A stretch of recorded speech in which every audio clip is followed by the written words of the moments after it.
Repost off Zep. Let's see how quickly we show up on Zep.stream here. I mean, we are live, so just keep that in mind. But ladies and gentlemen, welcome into another episode of Bitcoin Q&A. It is Thursday, October 19th. I don't think today's a day of significance, is it? Well, I messed up the title. Hold on. I just lied to everyone on Zap.stream. I meant to say Q3. Tesla sold no Bitcoin in Q3, but I said 2023, which is wrong. So I'm fixing that. I don't think they have sold Bitcoin in 2023. They sold in Q2. They sold in Q2. Did they sell or did they just mark it down? I read this morning that they sold, but not from the most reliable source. So maybe it was just a markdown. Was it Cointelegraph again? No. No. You plead the fifth? No. No, it just wasn't a primary source.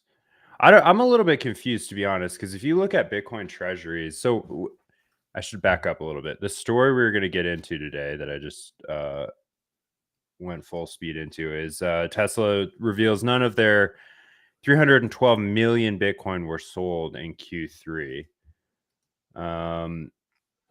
The funny thing about that is on bitcointreasuries.net, it says Tesla has like 754 million Bitcoin, like 9,700 Bitcoin.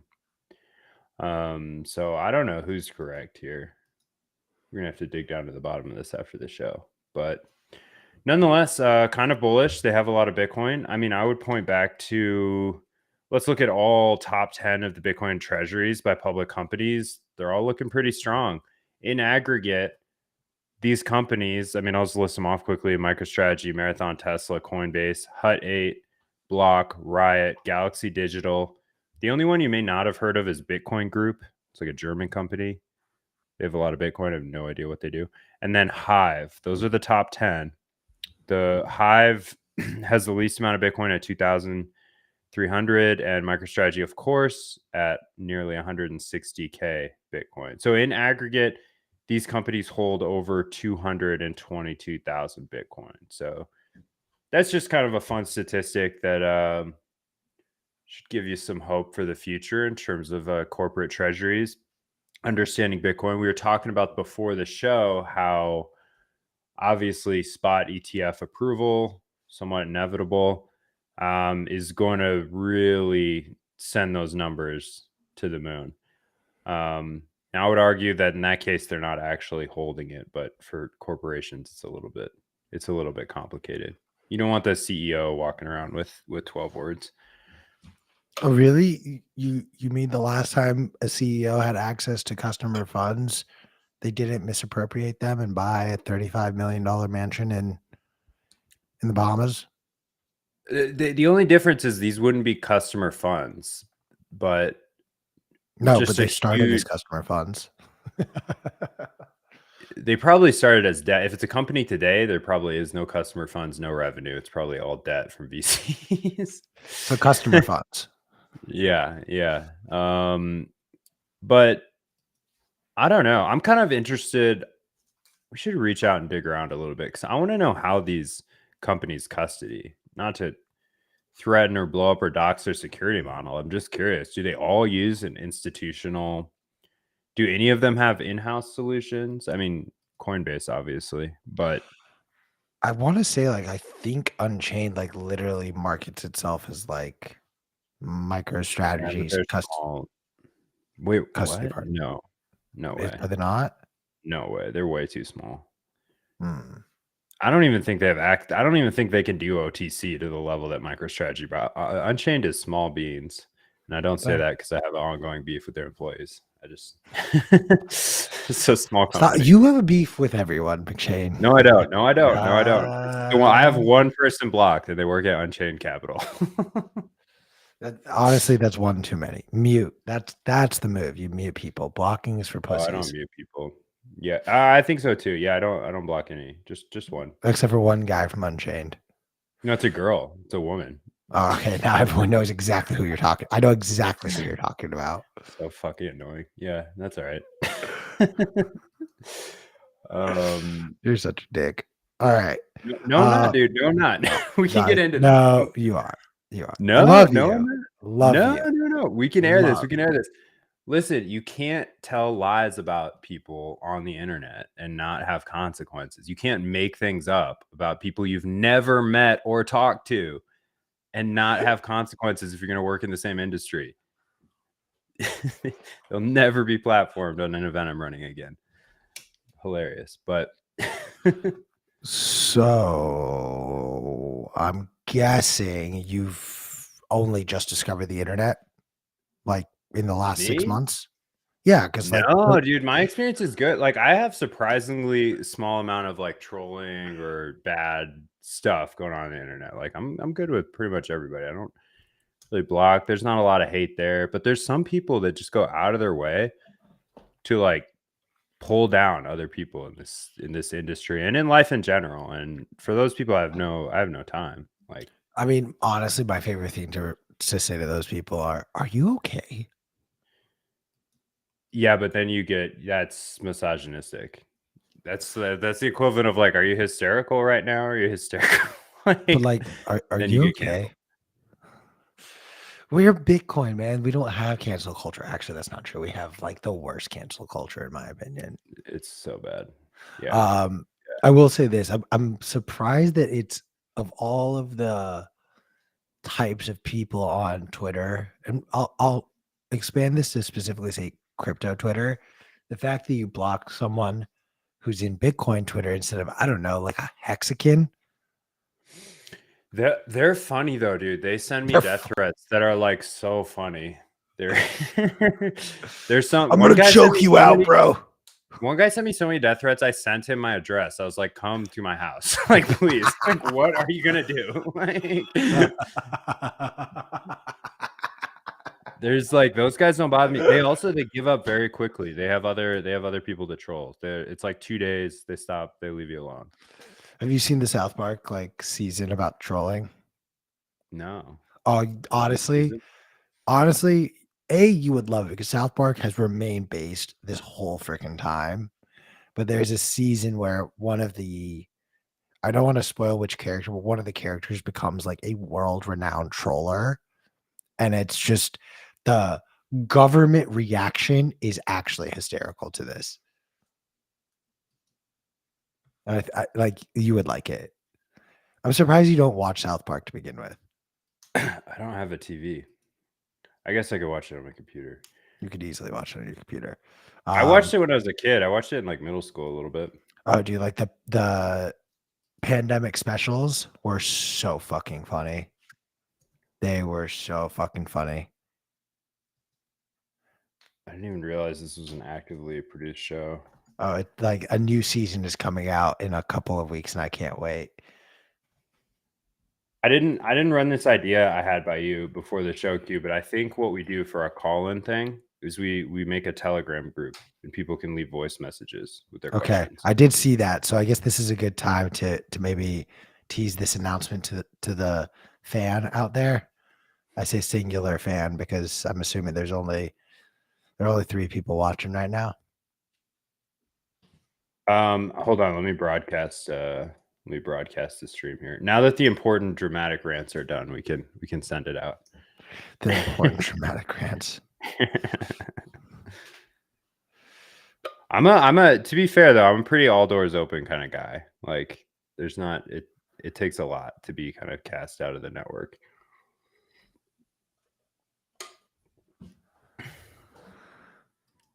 What are you looking at?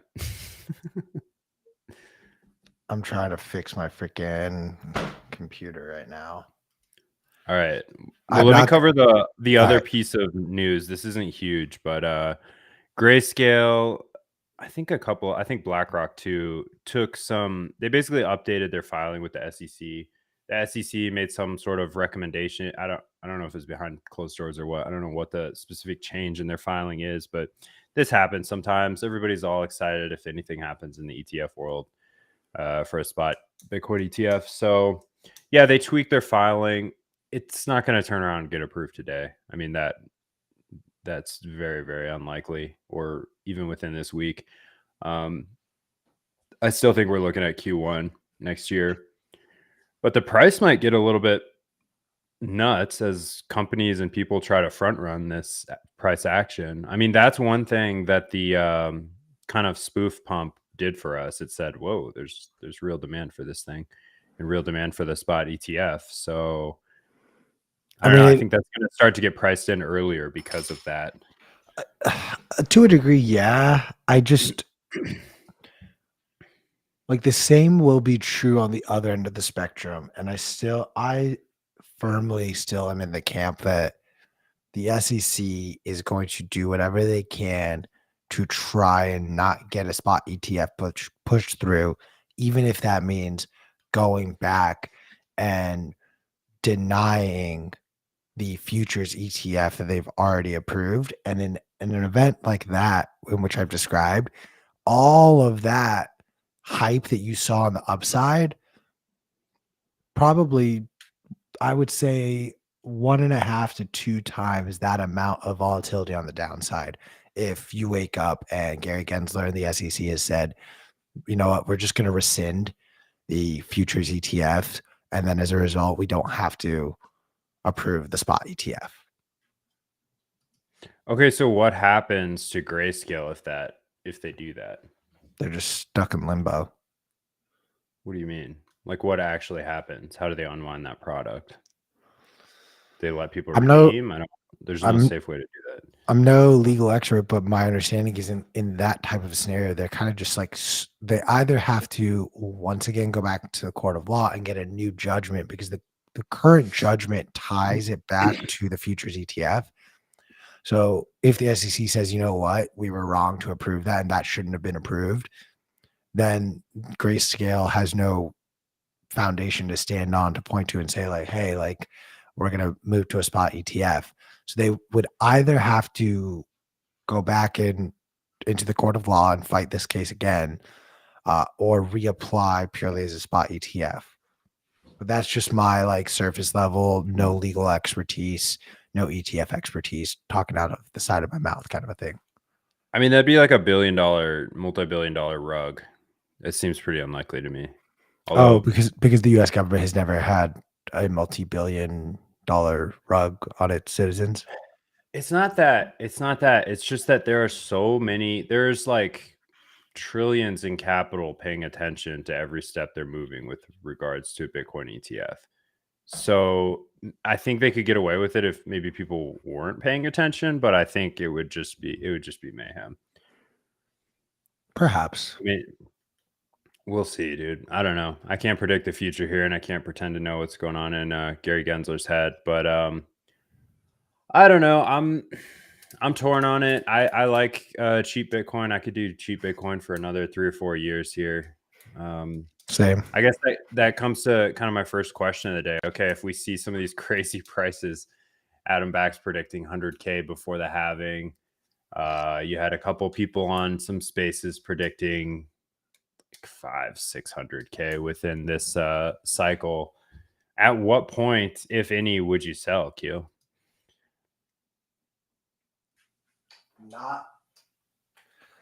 Not selling. Not selling. Never selling. I don't want the tax. The bear market. Like I'll keep this really simple. So weird about taxes. I am. Why? Just do your best. Give them a little letter that says, "Look, I tried my best. You'll be fine." No one. The IRS isn't coming after your point. Look, my .0001 or roughly 10,000 sats. Like the IRS is going to come after me one day, and I want to be left alone, man. Why does everyone else get to say, "I want the government to leave me alone"? Because we do. You got to join us out here in no man's land. Maybe. So you're never sell. You don't think the quality of your bear market right now would be a little bit better if you had maybe taken a little off the top at 69K, 60 to 70K? No. Genuinely, no. Yeah. Have fun staying poor. I got Q is having fun staying poor. I literally am. I literally have fun while I'm poor. Because like hard reality. Like this is a good life lesson moment. If you can't be happy when you're poor, you ain't gonna be happy when you're rich. That's very true. Inner resources has no correlation to like material wealth. So Like you read that study where they talk about how like I've never ru- read a study in my life. That's hilarious. fair, fair. Honestly, I should have You've read realized who that my. study. Yeah, yeah, thanks. All right, well, That's like the there, nicest thing anyone's ever said to me. You've read that study, there's right? a very Yeah. famous study that talks about how after it's estimated like something to the tune of like $75,000 a year. Yeah. Um, there's Happiness. no direct correlation between income and happiness, but up until that point, like it is very much tied. So, Mark, I know you're out there watching, pissed off that I'm doing this show, but you don't pay me nearly that much. So, Damn. Shots fired by Q in 2. And Q is fired in 5. 4. I would say you got to make some hedonic adjustments for that research there. I think maybe the number after. is definitely higher right now. Yeah, for me, it's more like it's like 1-2 million. I think then my happiness will stop. What? Yeah. I got sad news for you, bro. You sound like you're gonna be miserable for a long time. No, I'm already happy. I don't think it's that. I think it's like the deal is okay. There's a couple things. I think that's a false like way to look at the world. Like people are happy or not. It's not black and white like this. Like everyone experiences a range of emotions all the time. Sure. But what we're talking about is like material, like basically creature comforts. And I would agree with you that. Are you saying is it 70K in savings or in earnings? Just annual earnings. Oh, okay. Yeah, dude. I mean, I've been there. I was making like maybe like 18K a year out of college for a while. And when I finally got up over, as that increased, it definitely made you happier because you had to spend less time worrying about things like where am I going to eat, stressing out about like the rent, like just there's a lot of stress that's alleviated from you. But it also depends on your jurisdiction. Like I've played a jurisdictional game the last few years, moved around quite a bit, gotten to know a couple different places, and it's like you can get a lot more bang for your buck than you can in, Los Angeles or something, almost anywhere else. So, that 70K would be meaningless to someone living in Austin, Texas, or like Nashville right now. Or I don't know where it's like where you're at, Q, but I don't want to dox you, but yeah, housing's insane, and rent is insane right now. Yeah, So why do you that's think what I I mean. left California? Yeah, I feel like that needs to be adjusted upward, literally to like almost like 150 or something, like almost double it.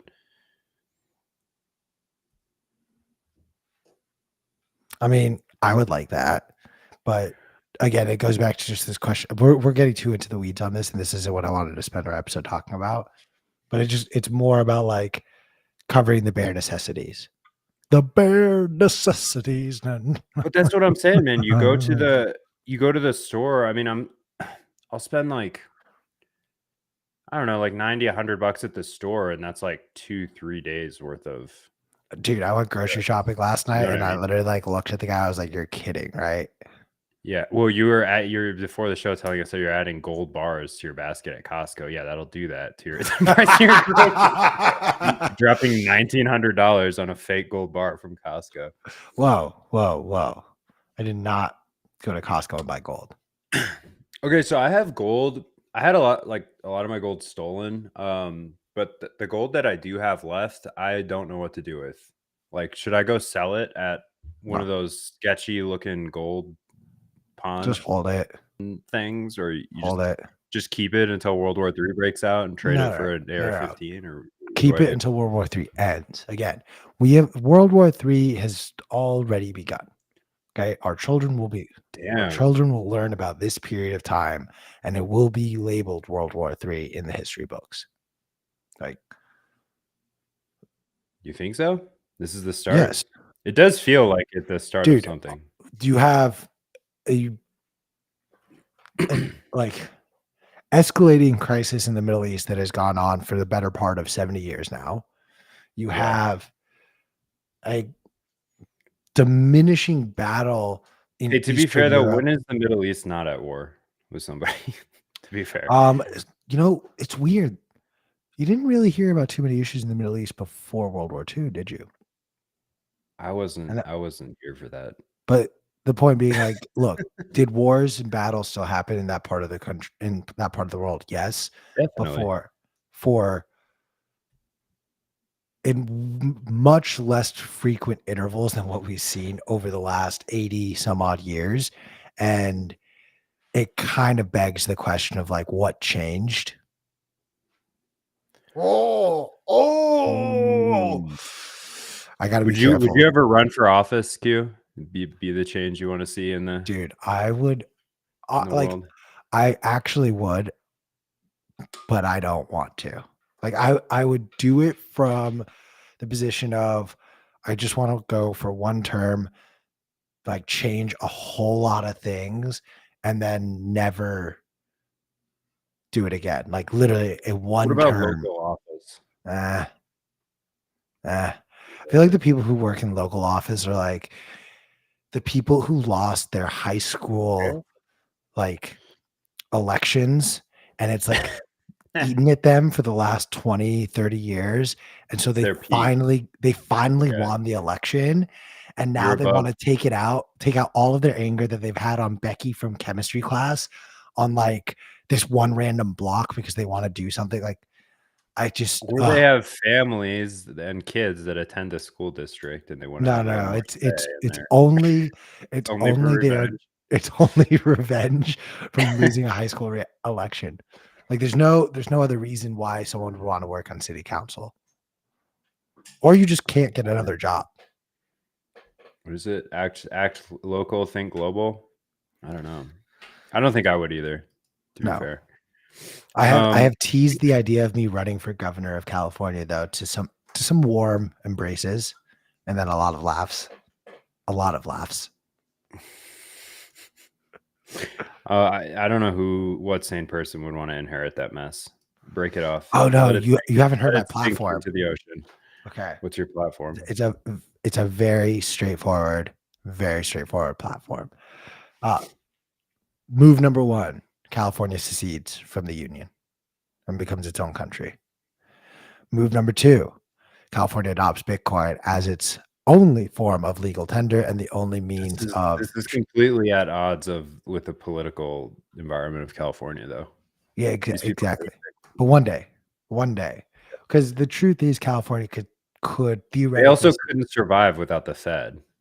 They no, need like California has enough of a flow through within its borders that it could function as one of the largest economies in the world instantly. So it actually doesn't need the Fed.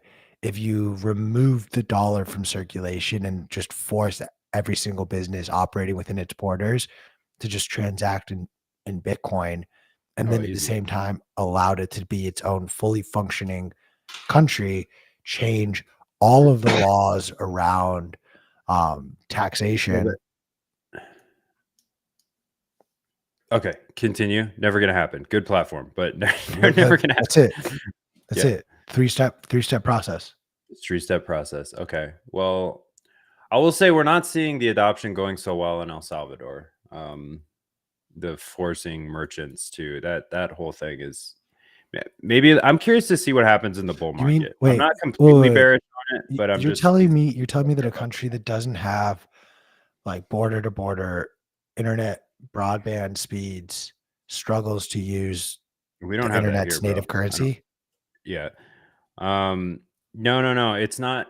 It's not even that. They have the infrastructure for it. It's everywhere. I mean, everyone knows what it is. They have their touch points. They just don't care. They just don't want it. They're more worried about, getting without a trial put in an open air prison, I think, or celebrating the fact that, they can now do business because they're not being extorted by gangs. Although I'm hearing mixed reports on that. Did we talk about this yesterday? I'm hearing that a lot of those services are being extorted, and there's a lot of kind of mafia like activities in the Bitcoin businesses down there taking a Yeah, percent. I am not familiar enough with the goings on of that. That's it. Here, you can have you just take it. Nope. They aren't doing no criminal activities going on whatsoever over there. No No, don't murders shoot. in no murders in like 2 years or something. Something crazy. What did Kelly say? That's a crazy statistic, and if you I, believe it, I'm sorry, but I got a yeah, bridge to you're sell you. insane. You're insane. Like, Yeah. I don't care. I don't care that Max and Stacy say it's true. Like that is not the confirmation that you think it is. Well, that's the thing that's never been like, how is it not blatantly obvious to people why Max and Stacy are there? I mean, there's nowhere else they can be. No, they could go to Dubai. They could go to Dubai, but then they can't smoke whatever they're smoking in Dubai. They don't smoke. I've tried. Really? I've Well, tried. I've it asked seems Max like multiple it seems times. way too conservative of an environment for their it's just too Islamic for them. I don't think they would pass. Fair, but I'm just saying from the perspective of no income tax, live off of Bitcoin. Yeah. You could. Well, it's also like get all this Bitcoin you got from God knows where out of the country and not kind of pay your exit tax on that. Like, I think that's more the game. It's like probably immense tax obligations over the years. But I mean, I don't know. Again, we're getting too in the weeds of I don't care whether Max and Stacy paid an exit tax to go and live in El Salvador. This is the good stuff. This is the bear market. This is what we got to get into. This is the This important is not stuff. all There's right. nothing else happening. This is called noise, McShane, and I'm gonna flip us over to questions unless there's anything else relevant you want to talk about. Straight signal. Stay skeptical, my friends. God. All right. Yeah. Let's do questions. Well, I don't believe that there's no point you would sell your Bitcoin. That's not how money works. I would transact my Bitcoin for something else. I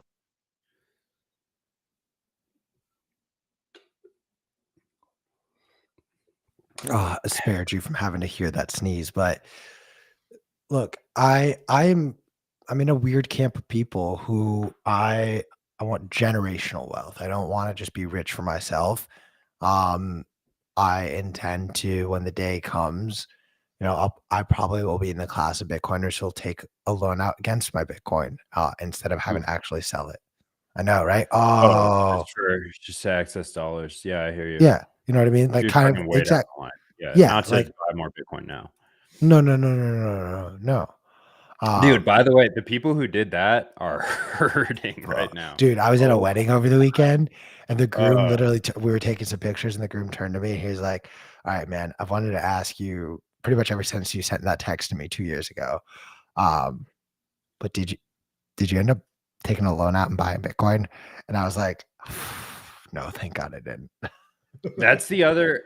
Okay, that's my other issue. And I was texting my buddy around like 50K. I was like, "I think we should do it. Let's take a loan out, 100K, and buy a couple." That's the other issue with it's not really Unchained's fault because like Bitcoin's so volatile. I get it. You got to protect your business, but the terms are so bad, dude. So bad. I mean, these people are getting margin called like every couple months.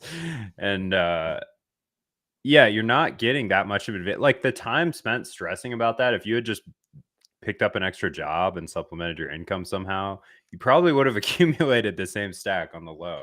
Instead, you risk what's probably an immense stack because the people I know that took out loans from Unchained are not wealthy people. Like they're just like regular people that already are probably like swimming in credit card debt and trying to pay off their mortgage. Like it's just it's just a continuation of fiat. I don't want to say irresponsibility because I don't want to judge other people for their kind of financial decisions, but to me it seems a little bit suicidal for your stack. To go leverage long. No, I don't know, man. It's like I'm kind of being a hypocrite here too because I was about to point out your LN bets positions is all. Yeah, but there's like you're like capped on LN bet. Like I can't even put that much Bitcoin on it. Dude, did you see? Shit, I gotta pull it up. Did you see someone made $2.25 million on the like fake ETF pump from 27 to 30K? And like Bravo. I mean, good for them. I mean, Well done. this was, bro. You work. You're probably going to jail, listen, but just hear me out on enjoy this. it. Enjoy Hear it. You me. got about 2 days to get to Russia or Hear me out on this, all right? You, me, and Tino take all of the sats that we've gotten so far from donations. Each of us We match leverage that. wrong. Each Yeah. of us match that, and then we double whatever we're at there, and then double it again, and then you How go are on we the big, doubling this? just with our own personal stacks, Oh, and then okay, I see. you go on the Bitcoin Magazine Twitter account, send the tweet out, let the price pump. We walk Dude. away a few million richer. You think I have access to the Bitcoin Magazine Twitter account? Well, I know you used to. Dude, Yeah, just I mean, look, tweeting, building things that were so audience, crazy at Bitcoin building Magazine that they format. even gave Yeah. me. I will never forget the day that they gave me access to the Twitter Huge account. mistake. Yeah. Dude, like literally though, I sat there. I was like, somebody here, That should have been the top. We should have been like, that's it, guys. What are we doing here? That's the top. McShane, that was the top. That was literally the day we got 69K. Was the day that Nick Hoffman signed me into the fucking Bitcoin Magazine Twitter account. And I remember thinking, I have no business having this Twitter account. No. But there's a reason for that, because like when the price is pumping like that, from a content and marketing perspective, you can do no wrong. Like you will not be able to send enough content to satiate the market's demand for like hopium bullshit. So you need as many people just like sending that stuff out. Like the whole game in the bear market is not behave as if we're in a bull market, make these really bullish like hopium tweets. It's like, no, it's like you need to build out infrastructure to capture the upside of what's coming, because people lose their minds. I mean, you had people calling for 200-300K, and it's like we didn't even cross one. It's hilarious. Because all you fuckers were leveraged long, like simple as that. If you weren't leveraged long, McShane, we would have had 100K by conference day. I don't have any effect on this market. No, it was my positions are so tiny, and my leverage positions are so tiny. It's literally just a reminder of how bad of an idea it is to manually enter trades into a computer. It's like a little bit fun. Sometimes I get a couple $100, but it's nothing big. Most of the vast majority, 99% of my Bitcoin is in cold storage.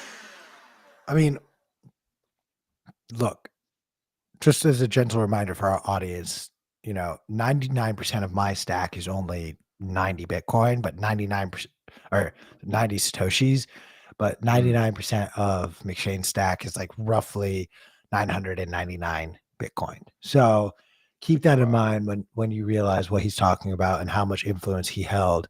And the reason why we are all still poor is because Alex McShane, we're playing whale games, also known as McShane Writes on Twitter, was playing whale games in late 2021 to prevent you and I from being genuinely rich. So if you're going to blame anyone right now, it should be rich. I thought you weren't selling. I'm concerned for our audience, man. I'm looking out for our audience. All right. And this man right here, this Brian Armstrong looking mother, honestly, dude, how great is it, by the way, that like you look like Brian Armstrong and like I have shades of SBF. Like we should start to change this show around. Tino, going forward, every thumbnail should just be SPF. If you shaved and put on like 50 to 100 or 200 pounds, you might start to resemble SBF. And if you got shorter somehow, you'd have to put your. I definitely am going to have to gain a lot of weight. I'd have to gain a lot of weight. That's not happening. But yeah, that said, Tino, going forward, all thumbnails are just Brian Armstrong and SBF. I like this gag. I told you what happened at B23, didn't I? So every conference without fail, somebody mistakes me for Brian Armstrong. And I was at this, like, it's like an all-you-can-eat Brazilian steakhouse in Miami. It was awesome. And there's like 6 tables of like long tables full of Bitcoiners. And I was talking to this guy, and then he left, and then he came back like hysterically laughing. He's like, dude, my friends are really mad at me. And I was like, why? And they thought that he was ditching them, like their little friend group, to hang out with and try to get close to Brian Armstrong at the table. We should have just rode with it, but I mean, my favorite thing to piss McShane off whenever he pisses me off is just call him Brian Armstrong. So if he ever pisses you off on Twitter or Noster, just go ahead and just write in a reply. Okay, Brian Armstrong.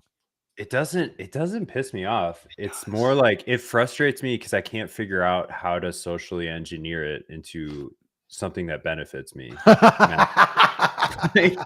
I can't benefit from this, so therefore you can't laugh at this. Yeah, you can laugh at it. It's gonna take a while. Like, I need a plan here. Honestly, I love the Brian Armstrong bit. I will never let that die. All right. Since you talk such a big game, when are you going to sell your Bitcoin? I'm pretty like irresponsibly allocated to it, so sometimes I have to sell just to Live. yeah, just to like live and travel and stuff. I don't really sweat it. I usually replace it as soon as I can. Um, but in terms of like when will I start trying to sell like whole tokens or really selling into the bull? I think the previous levels we were at, like 69K, 70K would be interesting. I don't really see us shooting past those for long. But I also think 100K is a huge psychological barrier that perhaps you could make more Bitcoin if you sold into it. Maybe not. I mean, it's risky and it's dumb. Like, it's not the sure bet. The sure thing to do is to just hold on to your Bitcoin. But if you have a higher risk tolerance and you want to feel something in life, maybe you start trading. Maybe you start trading Bitcoin.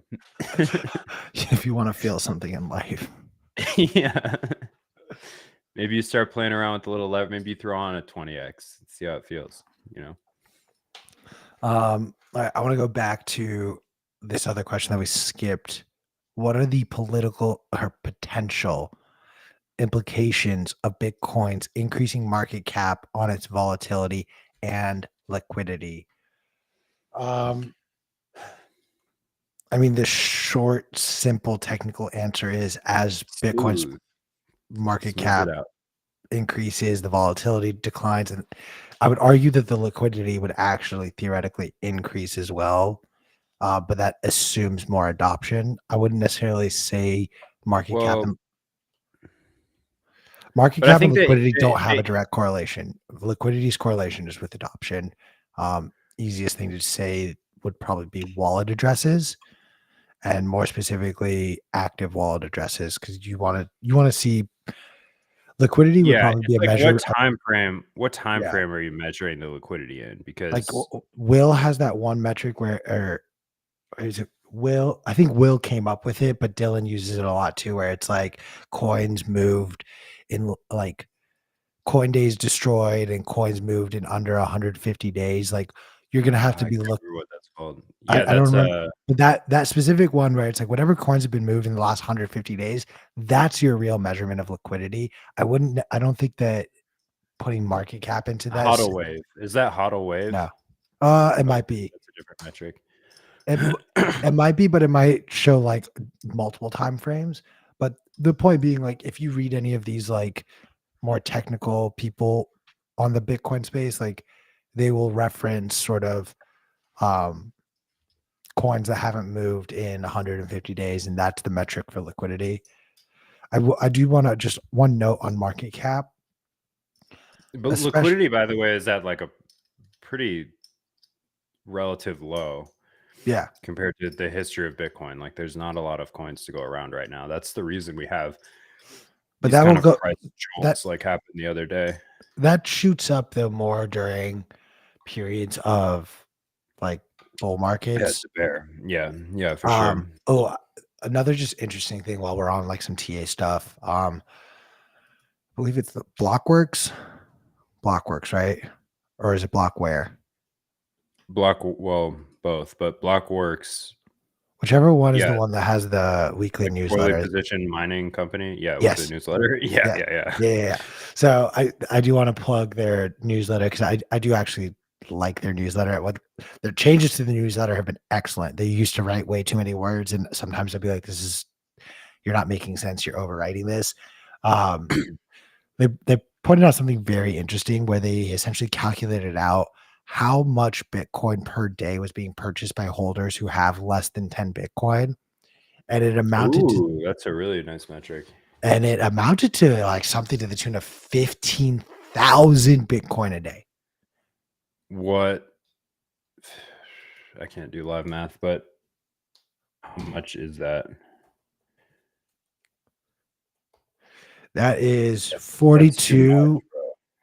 That's 42 $450 million. Okay, I believe that. Yeah, that's not much.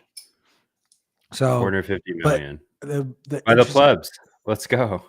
So here's another just thing really quickly. So there are 24 hours in a day, which means there are 6 block rewards in an hour. So there are 144 block rewards theoretically in a day. Right now, there are about 900 Bitcoin a day, Mind that.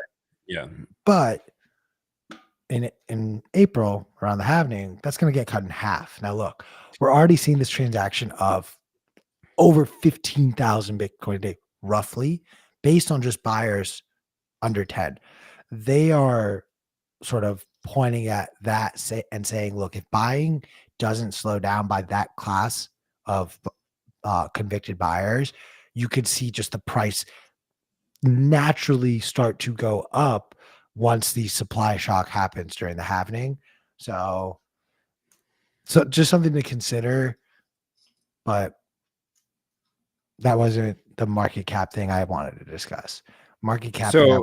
So wait, one thing on that note is like according to Glassnode, the Bitcoin accumulation right now is the strongest it's been since like July. So that's sheer just people buying it and throwing it into cold storage. Yep. Although I guess there's no real, you have to allow some time to pass, some arbitrary measure to call it cold storage, but you know what I mean. So accumulation is really strong. Supply is gonna dry up here over the next year and a half, and demand is only rising. So exciting times, also sad times. Goodbye, cheap sats. So I do want to just also highlight, as we approach these sort of grand numbers over the course of the next few years, it's going to be really important to pay more attention, in my opinion, to what the market cap of Bitcoin is as it compares to other asset classes, more so than just the price of one Bitcoin or even one sat. Those things are going to become less and less relevant over the course of this decade. But the real thing to pay attention to right now, Bitcoin's market cap is like a little bit over $500 billion right now. I think what is it, like 600 billion, or it might be $500 billion? No, I think it's close to, yeah. So you're at that level, and really the 1 trillion mark is where everyone's paying attention to. Of course, we got that on the last bull market, but the big asset class that's coming up, other than just like Apple as its entire market cap or its solo market cap, is going to be the global market cap of gold, which sits at roughly $10 trillion, give or take a trillion. Wait, what do you mean coming up? Like, other than the fact that Apple has Apple, Microsoft, and a couple other stocks have market caps larger than Bitcoin, the next asset class that has a market cap in this sort of single digit trillion range is gold. But do you expect that to increase? I'm confused. No, I thought we were all in agreement. Bitcoin's going to usurp gold. Let me Sorry, get I'm to tripping my up on the point. coming up thing. All right. Let me get to my point. You got to condense these down, man. I don't have that much attention span. Dude, your ADHD is so awful. I've been hearing about this drug called modafinil. Have you ever taken modafinil? No? No. All right. You can continue. Thank you. So, as I am saying, look, gold market cap is okay. Gold market cap right now, as of market cap of of gold says 12.948 trillion, so 13 trillion. If Bitcoin's market cap is half a trillion, that means we can 26x from here just to get to the actual market cap of gold. Now, for us to actually get there, I think what is more realistic to happen is the market cap of gold probably declines a little bit, not substantially. I don't think it's going to drop down 50%. I don't even think it drops down like more than 10%. But I do think some of the value escapes gold and comes into Bitcoin. So I think you're looking to meet gold somewhere around the 10 to 11 trillion dollar market cap zone, which gives you a Bitcoin price of $625,000 a coin. So as you approach that level, that's when you know, hey, we're about to potentially pass the market cap of gold. That I think is a marker for what? How? That's How? balloons. That's How? balloons. You went How like did I do that? this. So This was the hand gesture for balloons. Nope.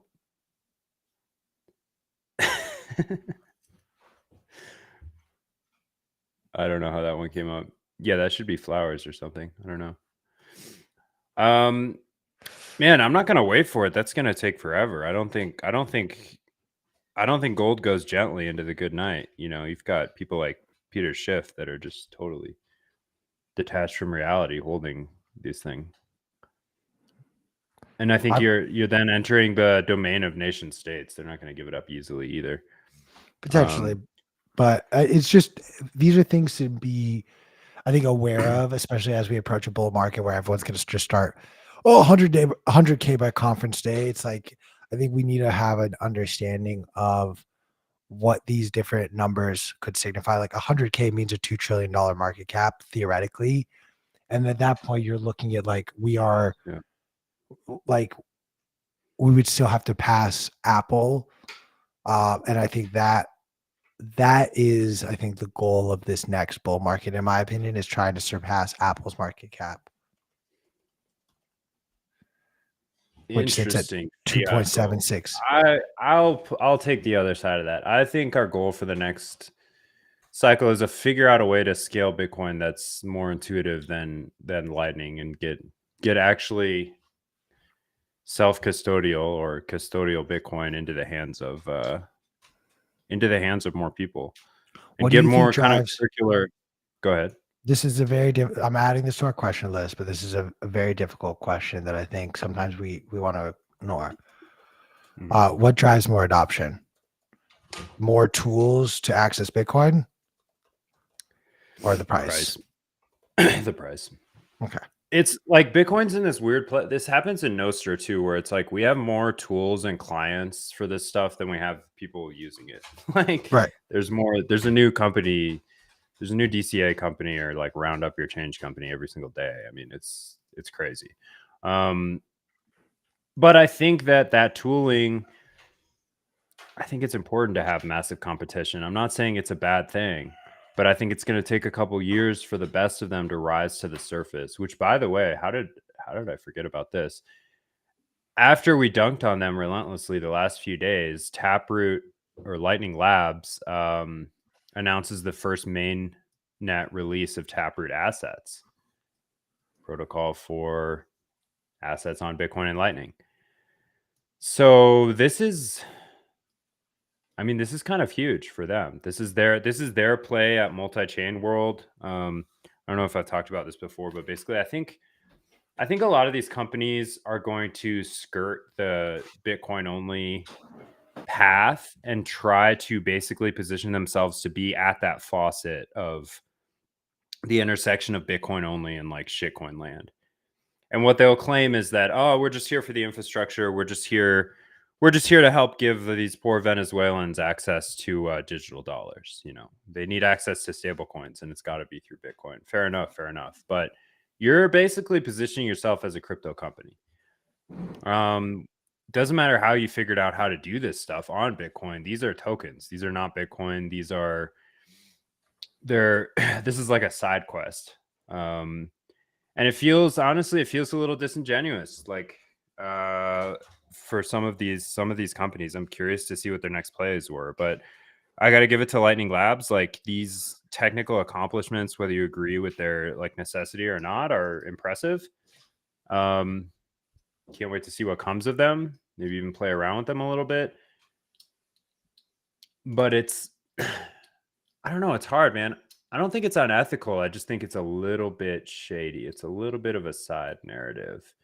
But maybe then again, they're right. Just from my privileged position, I don't understand why people around the world would not want access to these. Ultimately, okay, here's this. Ultimately, if it can compete with like Polygon and Tron and ETH, I know it sounds horrible to hear all those names, but those are networks that people actually use to get access to digital dollars, stable coins, because they're so cheap. Like the Ethereum one's not, so they go to these other, chains, Tron, Right. Polygon, stuff like that. If Lightning can compete with that and eat its lunch, I think that's a great thing. Like, but I worry that it reinforces this dynamic where we're constantly trying to upgrade and improve Bitcoin, which sounds on the surface like, yeah, that's something I want to do. But you don't want programmable, ruggable money. You don't want to change Nakamoto consensus. You don't want to introduce unanticipated bugs into the system, which are just that. They're unanticipated. You can't anticipate them when you make changes to the code base. I don't know how me and Beauty got in a huge argument in El Salvador about this. I'm not a developer, to be fair, but I don't understand how he could claim that that is not what happens when you change the code of something. Is there not always, you're like tech savvy and do kind of like, you can do some data coding and stuff, like databases Q. If you change code, how can you, like, there's always a threat of unanticipated consequences from those changes. Inscriptions from Taproot. You know what I mean? Like, To a it does. degree, I wouldn't say that.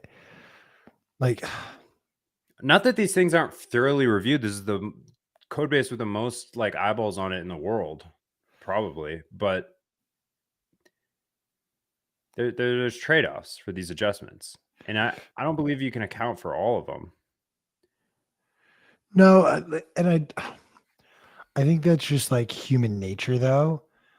There's a degree of in which even the best of intentions can go awry. Like, Yeah, the programs and stuff that I code, like I'm trying to just like think through. I'm like, if I go in and like change the code at the beginning of the line, the whole thing does change though. But I'm more yeah, coding like algorithms. I don't necessarily code like building out websites, but I assume the functionality would still be the same. Where like if I adjusted something in line 5 of for simplicity's sake, 100 lines of code, the line 5 gets triggered first, so lines 6 through 100 are going to be impacted by the change in line 5. And then the I other, guess what I'm saying is, here's my real worry. Okay, so for better or for worse, AI on some levels here. I don't think it's AGI, but it's possible that it will arise at some point, and it won't be general. Like these, you every interaction you have with a computer is you like talking to a device that is like so much smarter than you. It's not even funny in some ways, like in terms of the ability to store information and copy it perfectly. We don't have that as like we can't do that very well at all. So the problem is, I think in the future people will look, and they already are looking at ways to improve Bitcoin and upgrade it, basically pair programming with AI. And my concern is that now you're dealing with like, it's like a black belt running circles around a novice. It's like you don't know what the intention is there. And interestingly, it seems very difficult to incentivize machine intelligence at all. And how do you convince it to accrete value and goals and sub goals and complete those in a way that aligns with you? And how do you ensure that its intentions are what it says they are and it's not basically backdooring you. It gets really complicated really fast. So it's not just Bitcoin. It's like the whole world. It's like autonomous driving. It's like, how do you know?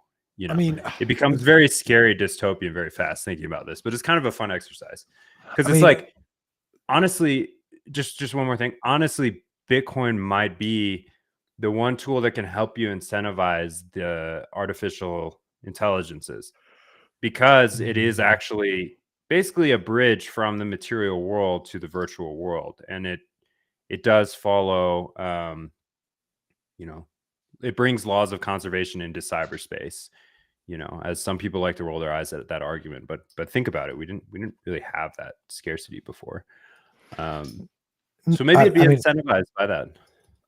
I would, where I'll push back is it's the job of any programmer to create and know what the edge cases are for whatever you're creating, and literally define out the rules at the edge, and then know that based on what rules you have defined, you've almost created this box that confines this program into this space. Okay, that is the number one job of a programmer, is to like know these edge spaces and to not leave like some sort of a gap where you can have like malicious intent enter.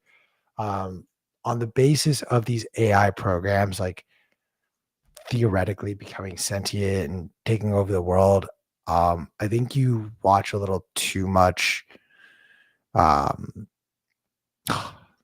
Terminator movies. Like, I've never seen the Terminator movies. This is same, just game theory, man. This is just game theory. No, Why I would you think assume that these things have the because incentives we have? who, what human benefits from an AI program having so much control and influence over society? They That don't. They exactly. So don't. then no That's the human would point. have the The incentive to incentives. code that. That's not how it works, though. They're all rushing toward headlong toward this thing, and you don't know when it could have already arisen.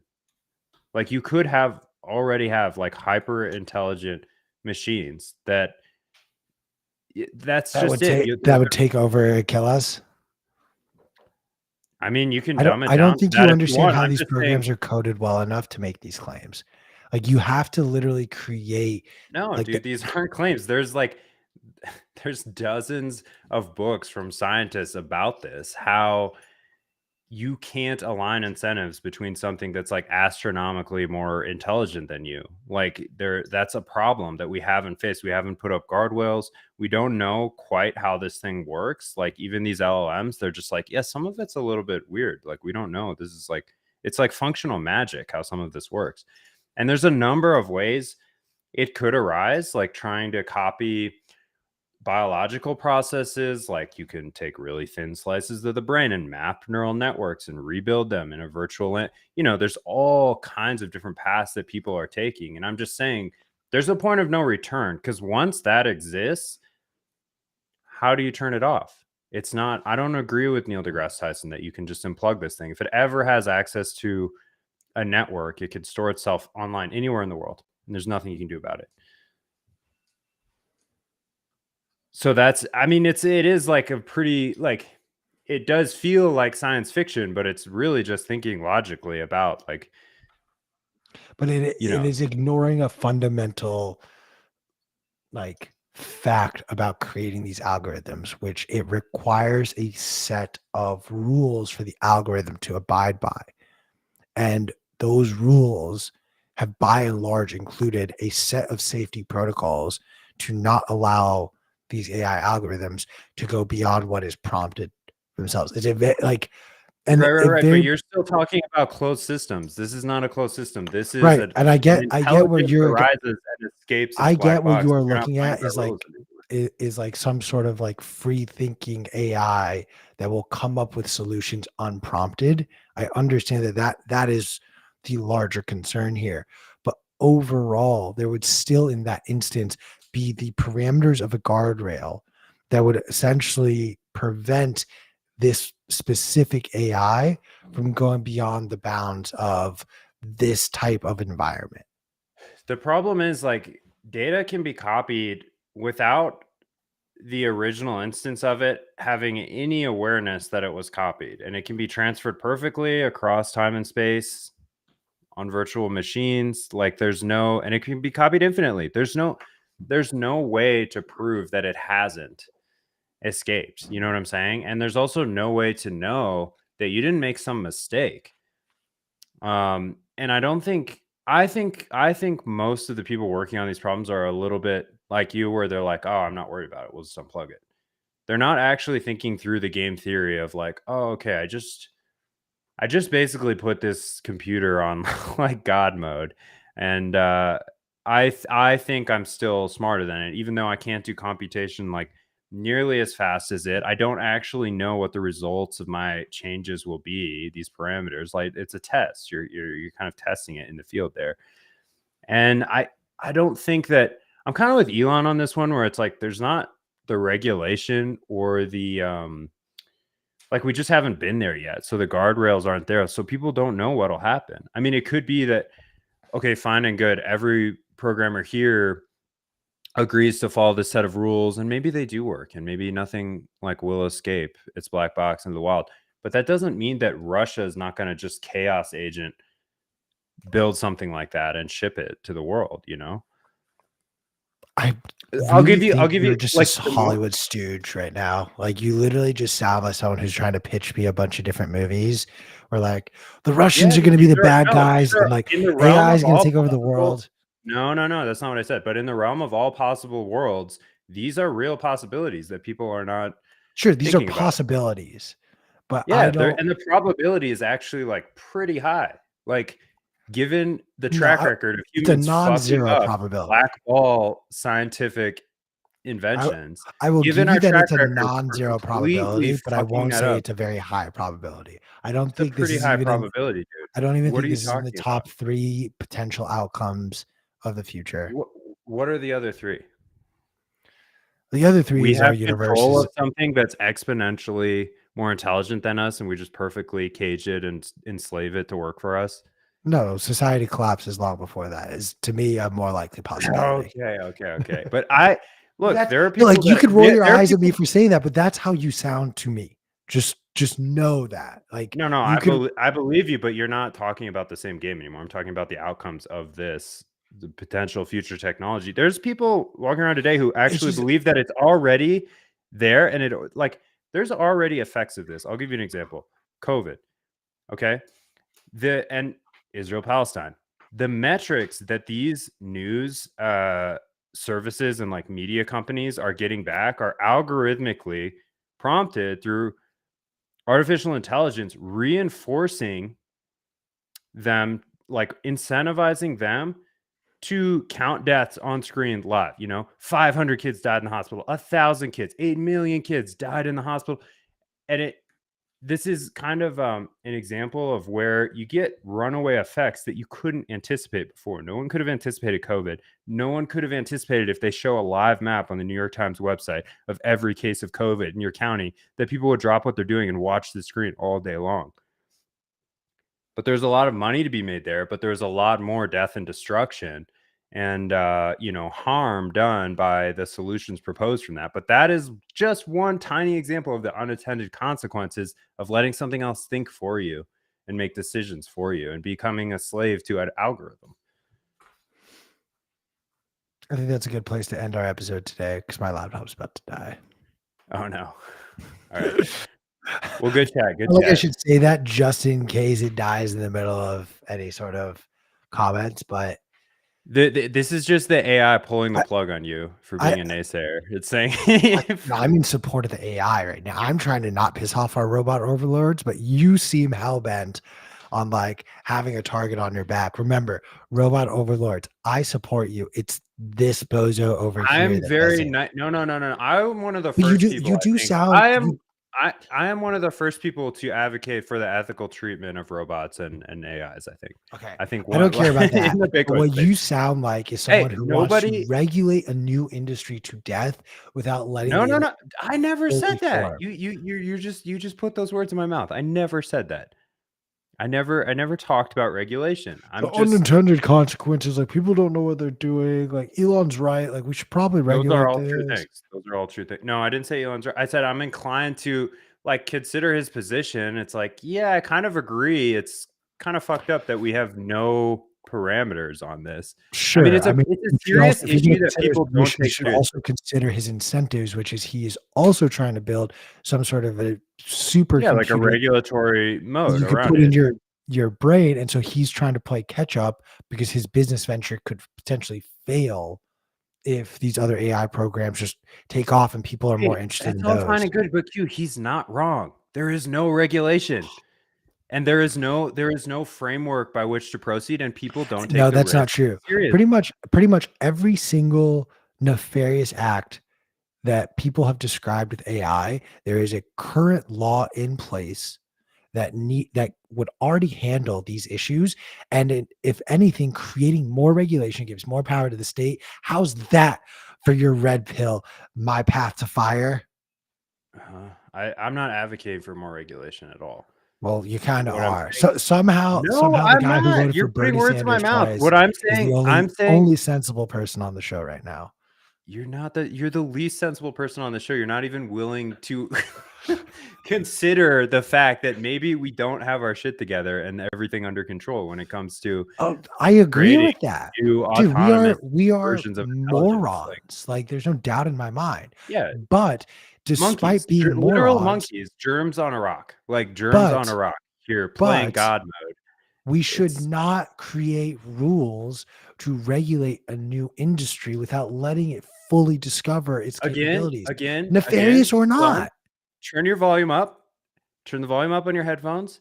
I have never said that we should increase regulation. But you imply it. Your argument implies that. No, what I'm saying is it would be nice for people to consider. All I know is I've taken more red pills than you have.